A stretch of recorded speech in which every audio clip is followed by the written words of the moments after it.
because we have an episode that is bursting at the seams with information this week. It is the 65th round of the Losers Bracket, and we are overflowing with MLG news. We've got Halo V4, the new, not so much changed face of Black Ops, new map pool for Starcraft 2.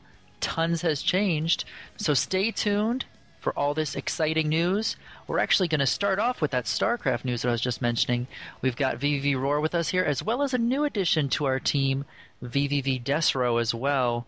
Roar, how are things going this week, and how do you feel about this new map pool? Yeah, thanks again for having me back, guys. I'm really excited to be here. As for the map pool, I think it's great additions. They basically took out Crossfire Scrap Station, and they added Tall Dream Altar and Typhoon Peak, so they added 2 more big maps, and I think it's going to be really nice. They're trying to force that macro-oriented game, so I'm really excited to see how this is going to work out. Also with me here tonight is Destro, our newest ad. I'm really excited. He's bringing a lot of great qualities to VVV, and I'm really hoping to even build on his current talents, and he's actually coming down to Columbus, so it's going to do big things. I'd like to welcome Destro to VVV Gaming. And Destro, for all of the VVV fans in our community out there, why don't you tell everyone a little bit about yourself? Hey guys, I'm Destro. I'm a French-Canadian StarCraft 2 Protoss player. Been playing since release. You can find my stream on Justin TV, justin.tv/DestroFighting. I stream about 5 hours a day of ladder, coaching, and pretty much everything I do. Why don't we talk a little bit about your coaching, because you are one of the StarCraft players who is doing StarCraft-related activity full-time. So in many ways, this is your job. Is that correct? Yes. I just have to wake up and get on the computer and coach a couple people per day. And, I don't have to travel. It's pretty cool. So tell us a little bit about how many students you generally have, and, is it a full-time every day? What is a typical coaching week like for you? For a while back, before I knew I was going to Columbus, it was like 5, 6, 7, 8 hours a day, pretty intense. Now I cut it down to 3, 4 hours. I have the demand to do 7 hours a day, but I want to tear it apart at Columbus. I got a lot of people from Europe and America and even Australia that wants lessons. Any league is good for coaching. And, What would you say you enjoy most about coaching? Well, I'm someone that likes to help people, people that struggle. I just, like to help them out. But unfortunately for me and them, I'm extremely busy, and I also want to become one of the top players in North America. So my time, I can't give away my time for free. Yeah, what I like the most about coaching, obviously, is helping people and checking back on their progress. Like all my students get promoted at some point, and they like it, and they enjoy the game better, and they're less stressed. They have an idea of what to do, because, sometimes this game can be scary. If you go in and you're clueless about what you want to do, it's really stressful. When you have an idea, when you know what you're doing, it's a lot more fun. Well, let's get away from coaching, because obviously your big focus upcoming is preparing yourself for MLG Columbus. Obviously, as a Protoss player, we've recently had some changes to the maps, and I wanted to get your perspective. What do you feel about the changes that MLG has made coming up to Columbus? Well, I'm glad they got rid of Scrap Station, sorry. But beside that, I'm not too fond of Typhoon Peak. You want to add a big macro map? Terminus 3, Crevasse are really good maps, as GSL and TSL has proved it. So not a big fan of Typhoon Peak, and Crossfire was a little hard for Protoss, so I guess it's good that they got rid of that, because when the Terrans wanted to drop you on Crossfire, you had to be everywhere at once, and your base was pretty large, so it was pretty hard. But the maps are good. Now, is Blizzard going to mess with us? There's been the PTR change, a few patch notes announced. If they release the patch before Columbus, I believe all the Protoss players will be crying at MLG. You bring up a very good point, Desro. For the listeners that don't know exactly what you're talking about, perhaps you can shed some light on the upcoming potential changes to the Protoss race and how your personal feelings weigh in on these changes.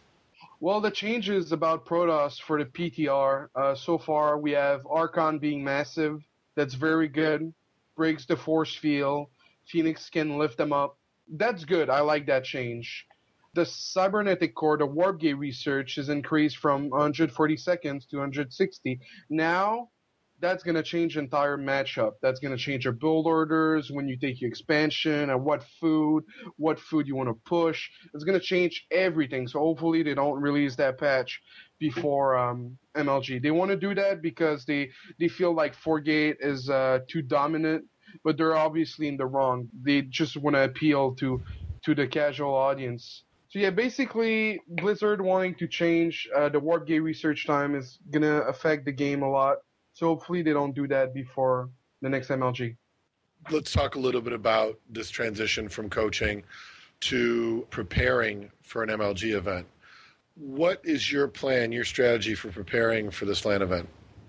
Obviously practicing a lot, at least 2 sessions of 3 hours of ladder per day, and then maybe 3 to 4 hours of custom games, practice games with VVV members, people in my networking, like friends from other teams that are really good.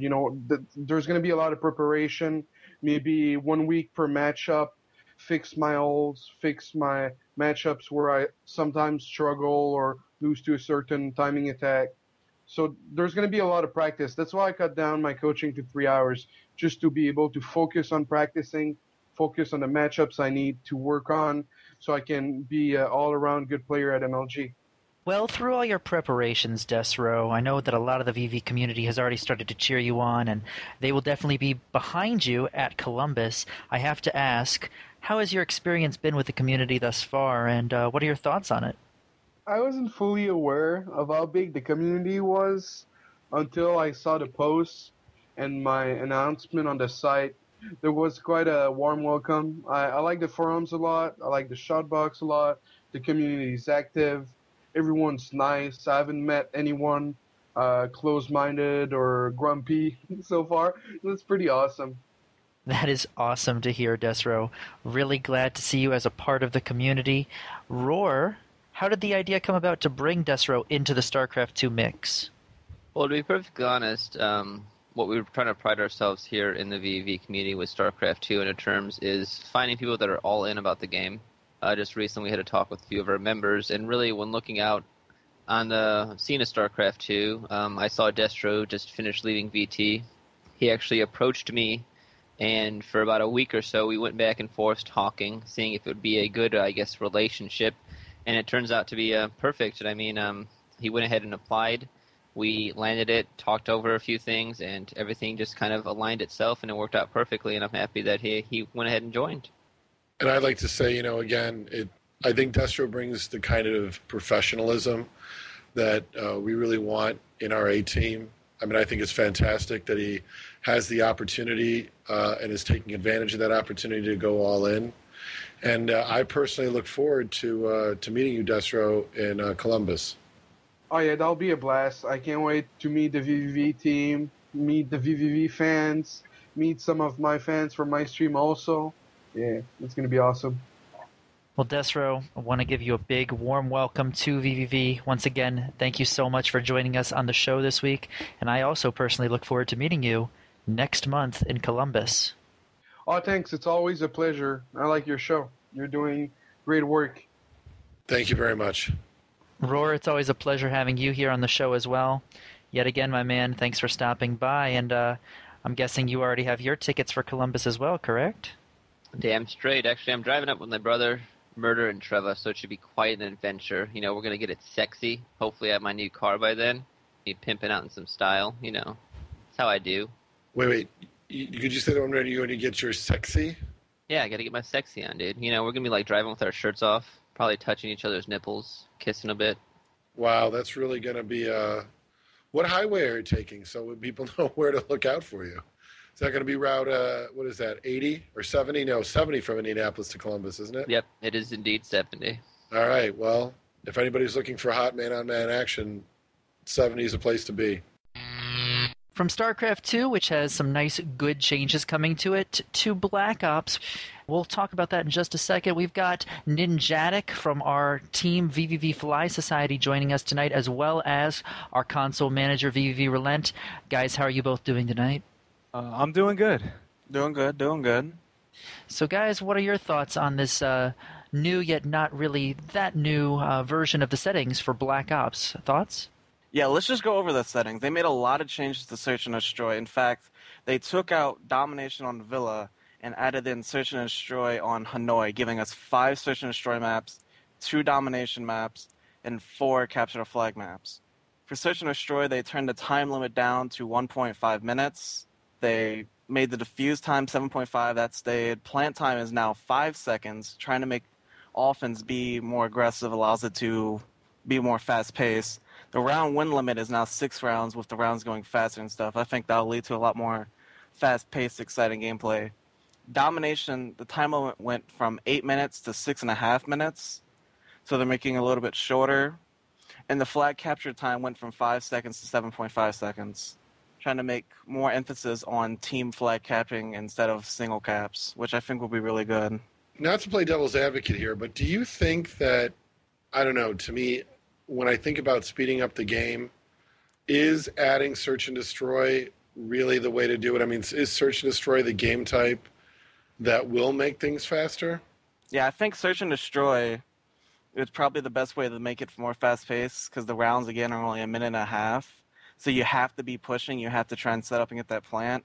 Whereas in a game type like Capture a Flag, where you have 5-minute rounds, you can make small pushes to get the flag. If you get a flag lead, you can sit back and play defense, and there's no real reason to stay aggressive throughout the game.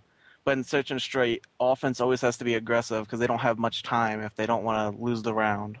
I hear you. Well, my only concern about this is I sometimes wonder, something being shorter doesn't mean that it actually moves faster. Do you follow what I'm saying? Like, I do understand that the teams have to move and they've got to do things, but I don't necessarily know if that increases the game type. We just might have more people dead sooner. And I don't know if that necessarily makes it more interesting to watch. I hear you. They also didn't touch the issue of rapid fires / steady aim, so I don't think they feel that would change it because they like the way that it is right now. I like that decision, because steady aim increases the accuracy of a weapon. So to me, theoretically, you still have to be even more accurate with that weapon, even though you're blind firing. With rapid fire, even if you just sweep across the screen, you're not using that much accuracy, but you could still easily get at least 1, possibly 2 or 3 bullets into someone just by sweeping across and with the aim assist. So what you're saying is you're not a fan of rapid fire? Exactly, yes. So, Ninjatic, how do you think that this will affect the teams going to MLG, and how do you think it will affect Fly Society? I don't see it really affecting a lot of the MLG teams there. A lot of them pushed for the shorter Search and Destroy time because there was a lot of camping on both sides, but that allowed offense to slowly push forward, scout out the area. The defensive side is really the side that didn't like it because they're playing defense. They have to sit and wait. With it being shorter, it does allow for people to die quicker, but it also, the overall community, for those that are viewing it, the audience, it'll be a lot better, a lot more clutch moments. Overall, Search and Destroy it really isn't going to affect Fly Society all that much. There is one strategy that we do like to use, but obviously now with the Treyarch patch that came out and doesn't allow ninja plants anymore, and with the time limit being much shorter now, there's going to be 1 or 2 strategies that we can't use, but we still have plenty of strategies that we use. So what do you think overall will be the effect for spectators? What are they going to notice different? They'll definitely notice a lot more faster-paced games. With Domination being shorter, along with S&D, they're going to see a lot quicker games and a lot more games that are going to be entertaining. Domination was one of the biggest things that at MLG Dallas that wasn't really there. You sat, you watched it, and it wasn't entertaining at all. It's 16 minutes of really people just kind of camping. But with it being shorter times, shorter flag capture times, you'll be seeing a lot more side switching from like a offensive defensive side on Domination. And Search and Destroy, with it being 6 rounds to win, you'll be seeing a lot more clutch moments from teams and individual players. You'll probably be seeing a lot of very quick rounds within about 30 seconds of it starting, instead of both sides just kind of camping, waiting out for like a minute and a half, and then slowly start pushing. It'll definitely be a much better spectator experience.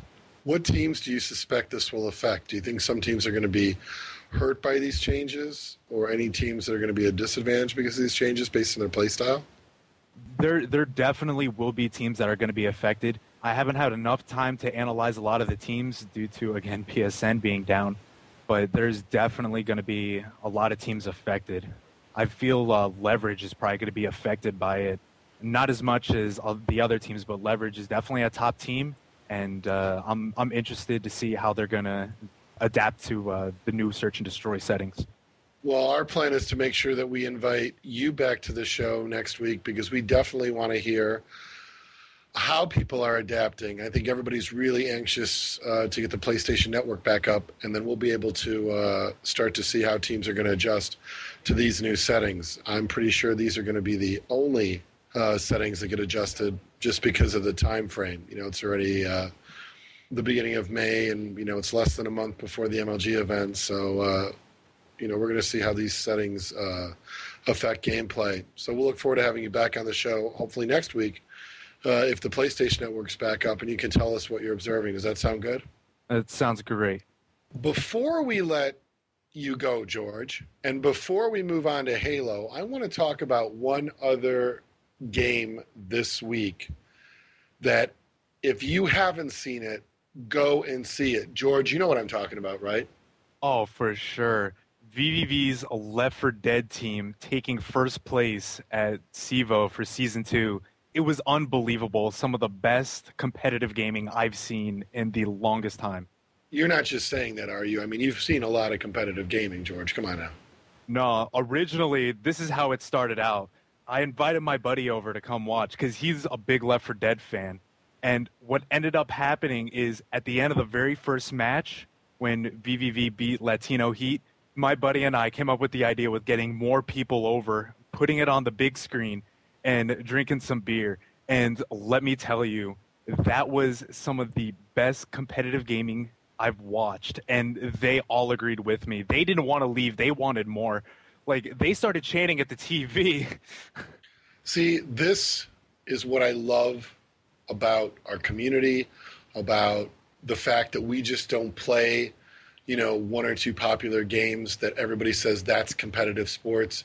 We actually evaluate games based on the community, what we believe is good competitive play, and wow, did Caper and company deliver in this CEVO Left 4 Dead finals match.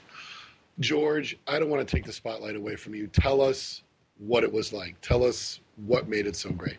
Well, let me tell you, knowing that VVV was coming out of the losers bracket to go to the grand finals, they had to win. There was no losing. And Latino Heat, they had not dropped a single map. They won everything. So watching it, you were literally on the edge of your seat, almost at the end of every single round. And remember, there's 5 rounds per map. Just watching it, it was so intense. The very first round, no one made it to the safe house, and it was decided, like, the first round was decided between, 4 points. That's what it seemed like for almost every single map. It was just unbelievable. Yeah, I really want to take this opportunity to give a big shout out to Caper, our Left 4 Dead team. I thought you guys defined competitive gaming. You made it exciting. I wish more people followed Left 4 Dead competitively. There's a reason we have it, and it's going to be available on our website. You'll be able to watch the match. I know VV Doomhammer was glued, and he normally always watches Starcraft or does something like that. But, he was like, you've got to watch this match. And, I just fell right into it like you did. It was amazing. So, again, big shout out for our Left 4 Dead team. And speaking of shout outs, again, before we move on to Halo, I want to give 2 other very important shout outs out there. First one is our very own VVV Time. is starting a new blog, and we're going to be having him as a guest in the upcoming weeks, with Starcraft 2 Pro Tips blog. And basically what Time is doing is basically analyzing very technically various matchups, giving what I think is some amazingly detailed and really good analysis. I mean, this is going to be heavy stuff for any StarCraft fan. And also, Jason, I think, we are also going to get back DJ Weed and Sir Scoots and the whole crew from Live on 3. They have a new website, don't they?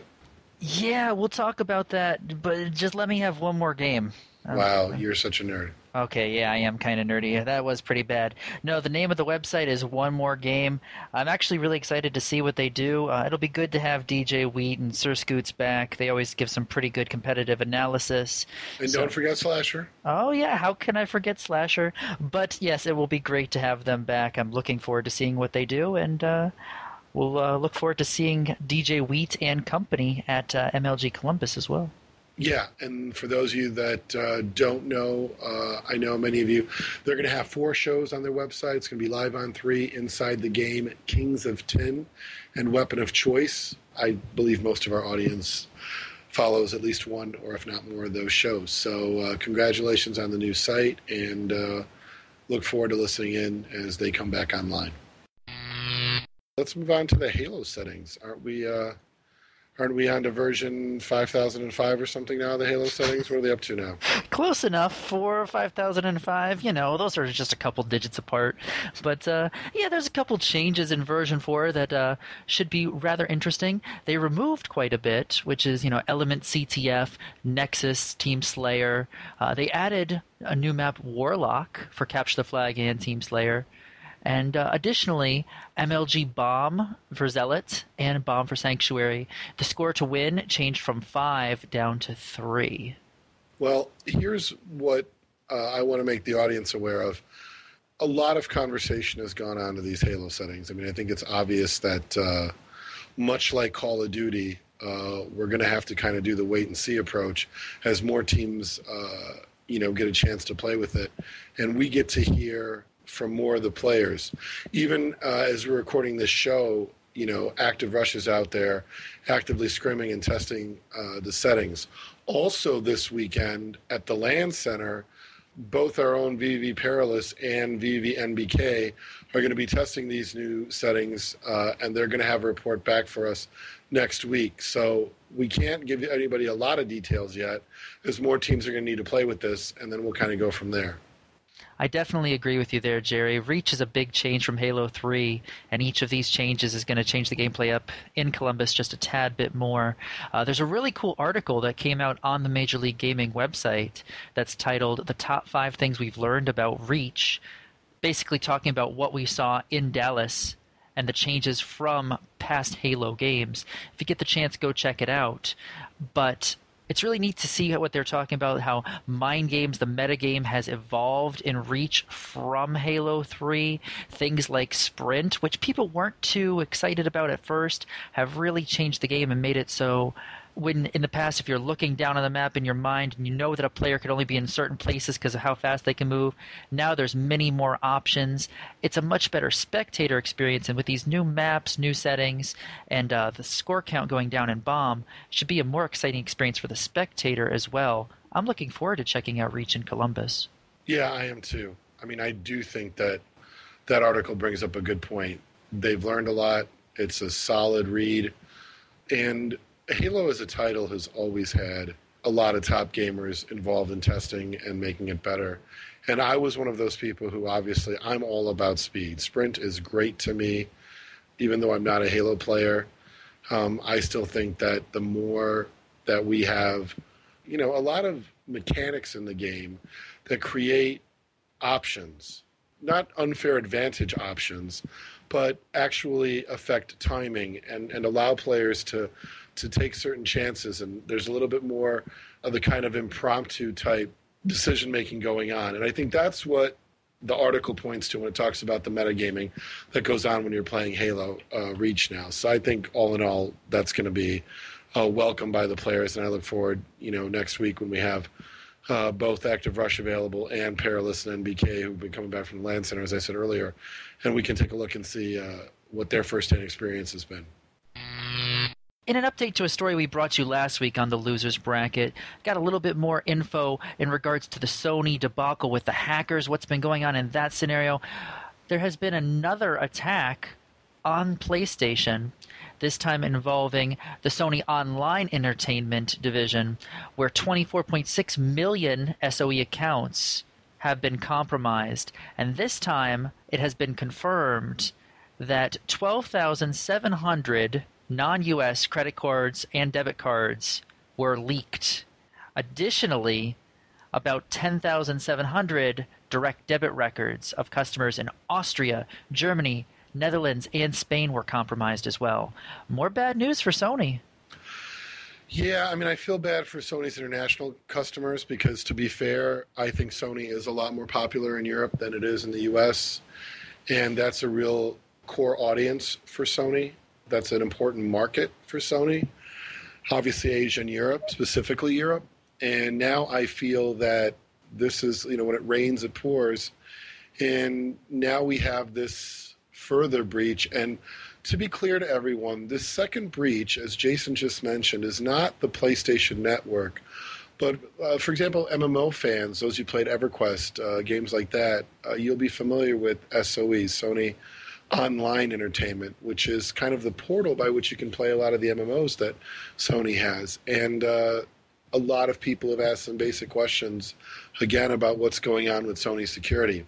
So if you have even an old SOE account, it doesn't hurt to check up on it. Again, from what they have said, this primarily affects European customers. But I suppose if you have an old EverQuest account or you've got an old Star Wars account or Pirates of the Burning Sea or any of these MMOs, go ahead and take a look at it and make sure that your account in some ways doesn't have any suspicious activity.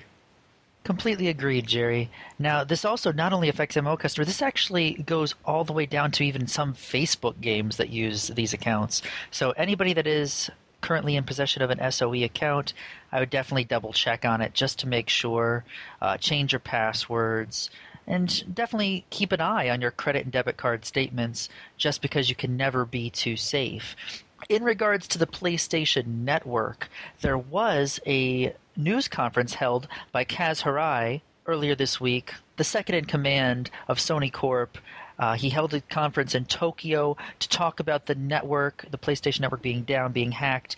They have stated that PlayStation Network will return this week, and additionally made a claim that they will offer a free month of PlayStation Plus to all owners of a PlayStation Network account. If you are currently in possession of a PlayStation Plus account, they will extend your subscription by 1 month for free. Is this enough compensation? That's a tough one. I mean, I am a PlayStation Network Plus user, so, I welcome the 1 month. I think that Sony's in an impossible position. Let me explain why. For those of you that don't know, a law firm in San Diego, California has filed a class action lawsuit against Sony. So if I were at Sony, I have this impending lawsuit coming in. That lawsuit could very well force Sony to give up more money. So I guess Sony has to take a very careful strategy. Do they give a lot up front in hopes that a judge will throw out the lawsuit?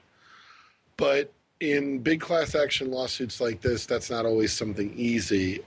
Plus, this is a complex situation because we're dealing with internet security and privacy issues. And there could be a lot of reasons why the courts will want to look at this case. So knowing that, Sony may do something that they believe to be modest and very fair because they know they're going to have to go to court anyway and very much be at the mercy of a judge and could very well have to compensate everybody more. I think, to be fair to them, they don't have a lot of options at this point. I mean, they're just not in a good situation. They know that this class action lawsuit's going to be a drain on their budget. They've got to defend it. They've got to deal with it. That's a process. And on top of it, they're going to have a lot of angry customers. So all in all, not a good position. And is it enough compensation? To be fair to them, probably.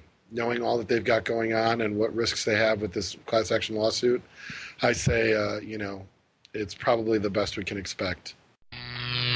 Now that team passes have gone on sale for MLG Columbus earlier this week, I know that our very own Vivi Ninjatic that was on the show earlier already bought the team pass for Fly Society. The entire regular season and national championship dates have officially been released. I know they leaked earlier this year, but officially we do have the full schedule for the MLG season, with Columbus coming up June 3rd to 5th, of course. Then we have Anaheim, July 29th to 31st, Raleigh from August 26th to 28th, Orlando from October 14th to 16th, and the national championships to wrap up the season will be held in Providence, Rhode Island from November 18th to 20th. Now, the nationals this year are going to be a little bit different than in the past. This year, there will not be just an invite-only tournament. Not at all. Au contraire, registration will be open to everyone. Each game's national championship will consist of 2 brackets. Not only will they have the championship bracket like normal, but also an open bracket, which will support up to 256 players in Starcraft 2, or 192 teams for Halo Reach and Black Ops. Pretty cool changes to the nationals. What do you guys think about the season? Well, I like all the stops. It's nice to see that they keep bringing back West Coast events for all the people from the West Coast to give them a chance to have a local event. I'm really excited about the finals. It really is exciting now that people can actually go there and play and not just spectate if they don't make it to the top 16 of every bracket. We have, an open bracket for them to play in. That's always exciting and brings more people to the finals, which I think should be the biggest event for everybody, so everyone should be going there. So the open bracket should bring a lot more people out. Yeah, Sundance tweeted that, it was 98% correct, and obviously none of the dates have changed. But what really has changed is that the national finals will also have an open bracket, which means, of course, I have to go because I always said I'm not going to a finals. Everyone always asks me, why don't you ever go to the finals? Because it always irked me that it was just those teams. It just never seemed interesting. It's great to have finals, but I think you should also take advantage of that stop and open it up so other people can come, make it a regular event. You're going to draw more business. It just makes more sense. And they are doing this, and I think they're going to get much bigger turnout for national finals. And a lot of people will actually be able to watch in person, the best teams play, which to me is what it's all about, right, that entire experience. So you can expect me in Providence, Rhode Island this year. I look forward to it, and I'm glad they made this change. Now, that's not the only change they made, though. There is a change in regards to buying team passes that is actually a little bit more bothersome for some players. For players that are currently living in Arizona, Maryland, North Dakota, Connecticut, or Vermont, you can actually no longer buy your team passes, your tickets, to compete online. Instead, you'll have to buy these tickets at the door. Of course, provided they do not sell out. Yeah, why don't you go ahead and read that statement real quick, verbatim, because I think this is something we really have to talk about. I also want to talk about some of the kind of behind-the-scenes reporting. We got a chance to do a little investigative journalism here, which we're not that type of show, but I really wanted to get to the heart of this because something that had happened earlier in the year, putting one and one together, kind of tipped me off to something. And that started us researching. But let's start with exactly what MLG wrote. It says verbatim, if you are a resident of Arizona, Maryland, North Dakota, Connecticut, or Vermont, you will not be able to purchase competitor passes for Pro Circuit live competitions online because of legal restrictions in your state. You must purchase them in person at the event. Please note that this only applies to competitor passes. Residents of these states may still purchase spectator passes online. Please see the 2011 MLG Pro Circuit official rules for full details. We apologize for any inconvenience this might cause. So for those of you wondering, there are sort of loose definitions of what is defined. Generically, I think we would look at them as gambling laws, but in this case, they're sort of they cover a lot of things from sweepstakes to lottery to all kinds of things. And in this situation, you are technically paying for a chance to win money. I think it's important that that's what makes this kind of fall under these laws. So Major League Gaming got wind that some of the attorney generals of these states were going to take a hard look at Major League Gaming. At least that's what our sources say. There's no official statement on this anywhere. And Major League Gaming has been around for a while, which begs the question, why now? Well, Jerry, you do bring up a very good question. Why now, of all times? Yeah, why now? That is a great, great question. Well, as I promised on Twitter, I wanted to sort of kind of break the news on what we know. Back in November of last year, we wrote an article in the Chicago Tribune Geek to Me blog. I know a lot of our fans are aware that we're weekly contributors to Chicago Tribune, and we covered skill-based gaming websites. And, you know, basically we were warning people sort of beware of these skill-based gaming sites, right? These are places like Virgin Gaming, Galaxy for Gamers, Gamer Salon, Beyond Gaming, all those organizations, right? Bringit.com, which is now defunct. There's so many of these where they basically, you know, want to subsidize the losers and get people to kind of wager on their games. And in January, February timeframe of this year, we were approached by one of those companies, not the ones that listed. I'm not going to name the company. But what happened was they basically came to us and said, hey, you know, we want to get involved with PvP gaming. And as most of these companies don't really have a very good feel for what's, you know, they're kind of just guys trying to make a buck on gaming, right? There's not really a deep passion for competitive gaming here, no matter what they say. And so what they do is they see this opportunity. This is a market that they feel that they can break into, and they create these sites with this kind of basic model, and they kind of take the gambling laws and they kind of shirk them with this idea of skill-based gaming. Well, what happened was, in the course of this conversation, I was talking about MLG events to this person, and he said, you know, well, I've got a team of lawyers and I pay top-notch dollars, and most of these quote-unquote entrepreneurs are really kind of just little egomaniacs who went out there and do their thing. And I'm sure, you know, someone's going to come and cry about how they're not a major, you know, egomaniac. And I know the sob story. You're really a great businessman, whoever you may be, that's going to come and cry next week. But what I want to point out is that they said, you know, MLG is breaking the law. And I said, well, you know, that seems really odd because these events are nothing like that. I don't really think they fit the category of it. They're live events, and personally, I couldn't imagine anyone thinking that skill-based gaming and what Major League Gaming does are even remotely on the same page. Those are completely different scenarios and situations. Fast forward to this last month, in April.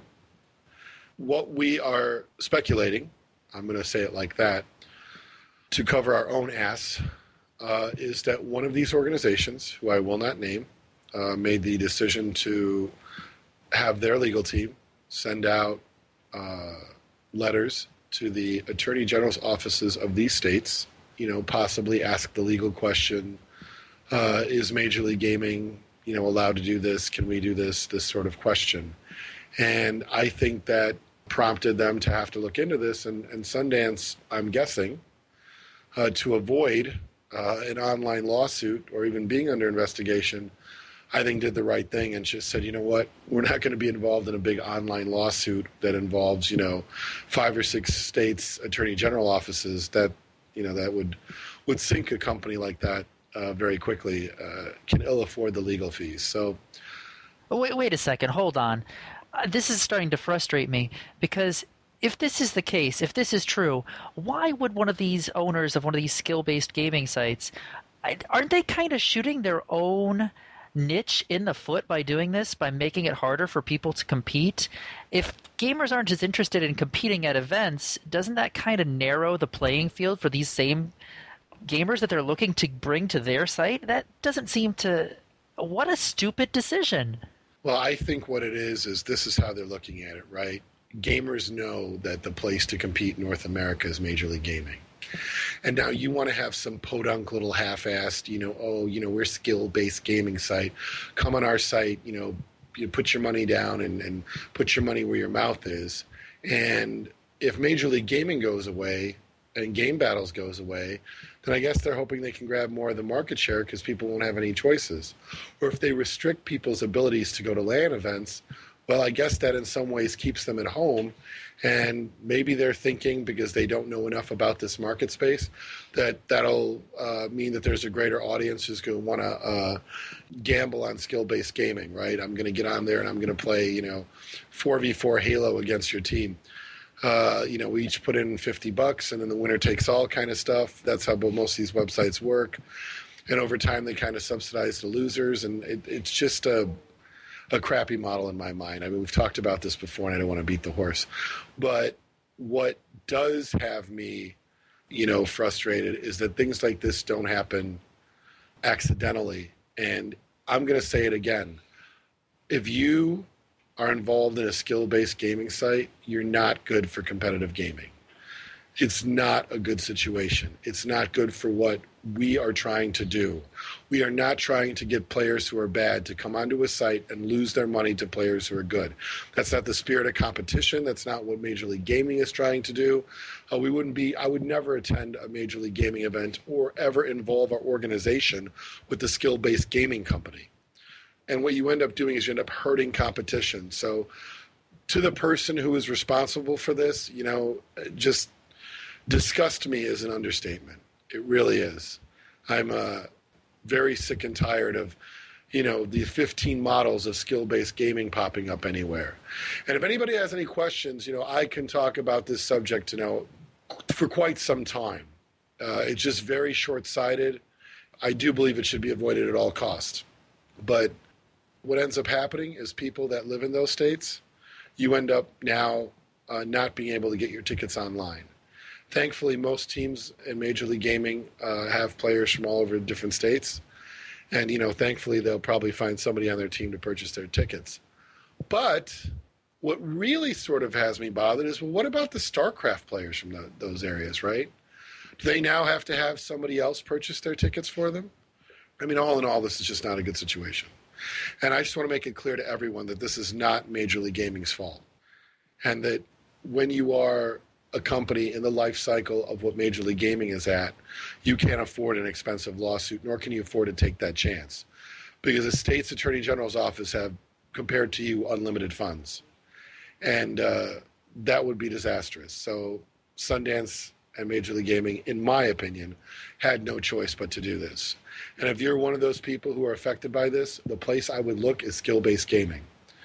And if anybody who hears my voice is part of one of these skill-based gaming sites and you're going to come to me and go, show me your proof, I have nothing to say to you, right? Nothing at all. I have a good reason for telling you this. I have it on good source. And either you trust me or don't on that, but that is what's going on. And I think, again, it's just a shame, and it further why I just wish that skill-based gaming would go away. More importantly, what I think needs to happen, and I hate to say this, is that Starcraft players are generally older, but if you live in one of these states, I mean, this is something to talk to your congressman about, your state representatives about, getting those laws changed, getting them clarified. Because, to be honest, it's just a waste. It's just a horrible situation that Major League Gaming has to do this. Thankfully, gamers are pretty resilient and they'll get around it, but I look forward to having comments and questions, and the tweets that will follow from our fan base. But I can assure you that this is where the problem lies. And again, I'm not surprised. Some of you may be surprised, but that's what happens in the business world. There are egos. There are what I call desperate grabs for market share. And at the end, you end up damaging the competitive community as well as MLG by inconveniencing players like this. Well, gents and lady listeners, I do believe that this brings us to the end of the show for the 6th. Fuck no! Ooh. The end of the show? Oh, no, sir. Oh, no. We have one more thing to talk about. I think that's, we fucking got him. Good job to Obama. Good job to SEAL Team 6. And good job doing it in 40 minutes. I mean, that's fucking awesome. I got a comment on this. I went some fucking prick on the Twitter who's like, oh, supporting Obama, that's what I expect from a council organization. You know what? To that prick, if you listen to this show and you unfollowed us, go fuck yourself. We fucking killed the guy who perpetrated 9/11. Thousands of families get a little bit of closure in their life. And you've still got to play politics with this? You're just a fucking moron. That's what you are, a moron. So that guy on Twitter and anybody who thinks like that, really just relax and enjoy it. It's been fun. We got him. Chill. And I really do hope we get like some downloadable content out of this. I really do. Oh, I know, right? There's actually a big article. It was on CNN. It was on a couple of news organizations where President Obama and the White House staff were actually in a room watching a video of this live attack on this compound in Pakistan right here, like streaming. It's almost like blurring the lines between gaming and real life. It's kind of amazing to see how far technology's come. Wouldn't you agree? Oh, it's awesome. Like, I mean, I just think about the fact that, I mean, this is like quintessential Americana, right? We get a Chinook helicopter, a few Black Hawk helicopters. We fly across the border. You know, we've sort of got early morning in Pakistan. The president has given the order. This is what you've trained for, and it's going to be hit or miss. You're either going to get it or it's going to fail, you know. And they still had a mechanical problem. One of the helicopters with the dust and things had mechanical failure, and they had to destroy it. But they got there, went into the first floor building, then went into the multi-level building, basically killed the couriers, got to Osama bin Laden, shot him in the head, took his body. They had pictures there. They had live cameras. You know, they probably was feeding that to experts who are going to look at his, you know, facial features, check to see things like, you know, how far wide his ears are. I mean, there are all kinds of things you do to 100% verify. They say they spoke to his youngest wife. She identified the body. Then they brought the body back to base. DNA test came back 100%. They had given the option of giving it back to the Saudi Arabia government for burial in his home country. Saudi Arabia refused, and so he got a burial at sea, which I think is more than fair. I think that's actually better. And, you know, they did it all without telling the Pakistani government. They scrambled a ton of air power just in case Pakistan was to scramble anything, just so they could tie him up and wave him off and do what they needed to do. But I think at the end it was just a flawless operation. And I think that's just so badass. That stuff like that I think is awesome. Yeah, I heard Osama got no-scope and then teabagged. Is that what you heard? Exactly what I heard, man. You're going to hear that they're going to release pictures of him getting teabagged? Yeah, you know, no biggie. Yeah, I don't think that would make a very interesting downloadable content, though. I got to tell everybody this. Like, it's like me going down the street and kicking the kid who's selling lemonade in the head. I mean, it's not really a close fight right there, to be honest. A highly trained, very specialized SEAL Team 6 versus, you know, whatever Osama's got together, which, you know, I'm sure he pays good money for them. They're trusted. But at the end of the day, I mean, I think it's a great success story, great for Obama, great for America, great all around. We'll have a lot of questions and stuff, but, you know, justice has been served, and that does not happen very often in the world.